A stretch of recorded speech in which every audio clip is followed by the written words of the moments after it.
O Centro Tecnolóxico AIMEN no Porriño traballa en distintos proxectos para recuperar con éxito a auga da chuvia e os líquidos residuais xerados en distintas industrias. Emilio Blanco. O Centro Tecnolóxico AIMEN do Porriño ten na recuperación da auga un dos seus puntos máis importantes de investigación. Esa recuperación tamén é esencial en Galicia, onde hai temporadas de escaseza como consecuencia da falta de chuvias, algo que corrobora a experta Luz Herrero, promotora de impacto social dentro da División de Estrategia e Desenvolvemento en AIMEN. Nun contexto no que xa estamos en cambio climático, porque en Galicia non temos a percepción de que falte auga, pero o patrón de choiva cambiou nos últimos anos. Antes chovía durante todo o ano pouco e agora chove moito durante poucos días.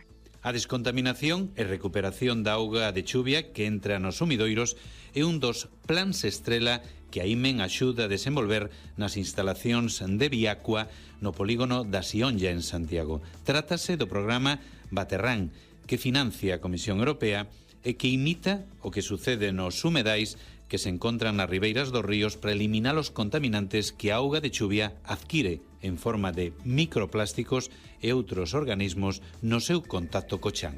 O que facemos é facer o mesmo que sucede no entorno natural, pero de forma controlada. Utilizamos as plantas que poden, polas súas raíces, absorber os contaminantes e modificarlos e cambiarlos de forma para que sexan menos contaminantes e, ademais, poñemos estas plantas en varias capas de area e grava e que na superficie destas pedras poidan crecer microorganismos que tamén poidan axudar a degradar estes contaminantes. O obxectivo é que o tratamento da auga de chuvia almacenada evite ter que estar collendo de maneira permanente auga do río ou subterránea dos pozos.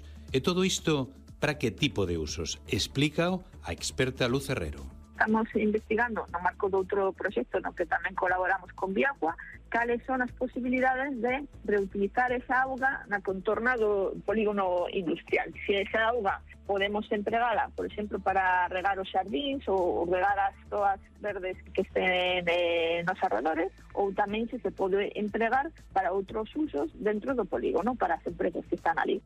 En Galicia xa se aprobaron iniciativas para recuperar a auga sucia que desprenden as industrias e darlle usos que contribúen a minimizar a extracción de recursos naturais e a forrar custos. Hemos traballado, por exemplo, hai anos coa bodega de Santiago Ruiz no Rosal, en Pontevedra, con tratamentos deste tipo. Parte dela a empregaban para a limpeza da zona, sen ter que utilizar auga potable. A economía circular que tanto soa, non? Tamén está en marcha por parte do Centro Tecnolóxico AIMEN un proxecto para retirar a contaminación que se crea na planta de residuos industriais que chegan para a súa almacenaxe e tratamento no vertedoiro da empresa Xiloga, do Grupo Toisal nas Somozas. O que arrastra a chuvia cando pasa a través da basura está moi concentrado, non? Ten moitos contaminantes e, aínda que non podemos retirar o 100%, chegamos a retirar máis dun 80%, por exemplo, de nitróxeno ou de fósforo. Con isto aforramos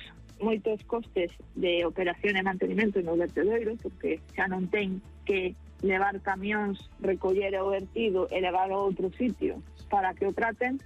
En definitiva, desde o Centro Tecnolóxico Porriñés destacan que cada vez máis institucións e empresas implementarán plans para tratar augas sucias industriais e de chuvia para a súa reutilización en distintos usos. Cando son as 2:20